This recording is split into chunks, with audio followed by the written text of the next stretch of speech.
Hello， 大家好，又係我 Alice。今日咧，我想做一個demo 咧，就係關於一隻新嘅template，咁咧就叫做 Pick List Template。因為咧，其實都有好多醫生同我哋講啦，話其實佢哋每天咧都要做好多個 case 嘅。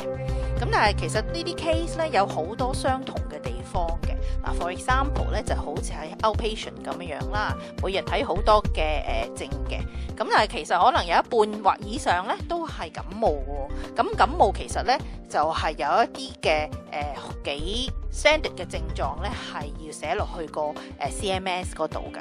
咁如果下下都要打出嚟咧，就會可能係好辛苦啦。咁或者講出嚟咁都係冇咁嘅需要啦。咁所以我哋咧就揾咗我哋 Quantum Limited 嘅 engineer 咧，特別做咗一個 pick list 叫做 Flu Template。咁咧就可以幫到醫生咧好容易咧咁就剔下一張 form 咧就變咗係一個 full report 嘅 Flu Template。 Click Fever 3. Click Cough 2. Click Sputum Yellowish. Click Running Nose. Click Nasal Block. Click Sore Throat. Click Headache. Click Chill. Click Sneezing. Click Ear Pain. Click OK。